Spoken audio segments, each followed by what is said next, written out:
மணல் வழக்கில் நுங்கம்பாக்கம் சாஸ்திரி பவனில் ஆஜரான 5 மாவட்ட ஆட்சியர்கள் தற்போது குஷ்குமார் சாலை அலுவலகத்திற்கு சென்றனர்.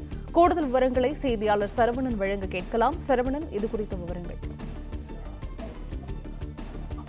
சட்டவிரோத மணல் குவாரி வழக்குல 5 மாவட்ட ஆட்சியர்கள் இன்று அமலாக்கத்துறையினுடைய விசாரணைக்கு உச்சநீதிமன்ற உத்தரவுப்படி ஆஜராகியிருக்கிறார்கள். முதலில் அவர்கள் சாஸ்திரி பவனில் இருக்கக்கூடிய அமலாக்கத்துறையினுடைய அலுவலகத்திற்கு ஆஜராவதற்காக வந்தார்கள். அவருடைய வழக்கறிஞர்களும் உடன் வந்தார்கள். அங்கே ஆஜராகுவதற்காக அவர்கள் காத்திருந்த பொழுது சிறிது நேர காத்திருப்புக்கு பின்னர் அமலாக்கத்துறை அதிகாரிகள் இந்த அலுவலகத்தின் விசாரணை நடத்தப்படவில்லை.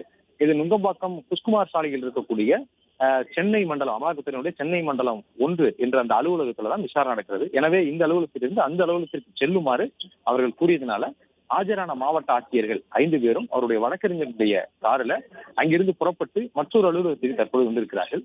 நுங்கம்பாக்கம் குஷ்குமார் சாலையில் இருக்கக்கூடிய அந்த அமலாக்கத்துறையுடைய அலுவலகத்தில் தற்பொழுது அவர்கள் ஆஜராகியிருக்கிறார்கள். அவர்கள் கையில் ஆவணங்களுடன் 4க்கும் மேற்பட்ட வழக்கறிஞர்கள் அவருடன் வந்திருக்கிறார்கள். இந்த வழக்கை பொறுத்தளவுல ஏற்கனவே IAS அதிகாரிகளான மாவட்ட ஆட்சியர்களை விசாரிப்பதற்கு அமலாக்கத்துறைக்கு அதிகாரம் இல்லை என்றுதான் தமிழக அரசு தரப்புல ஒரு மனு உயர்நீதிமன்றத்தில் தாக்கல் செய்யப்பட்டு பிறகு உச்சநீதிமன்றம் சென்றது.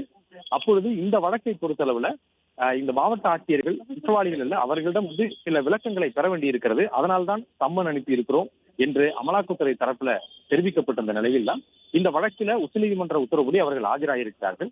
ஆனால் அவர்கள் ஆஜராகும் பொழுது அலைகழிக்கப்பட்டதாக அவர்களுடைய வழக்கறிஞர்கள் தரப்புல குற்றச்சாட்டப்படுகிறது.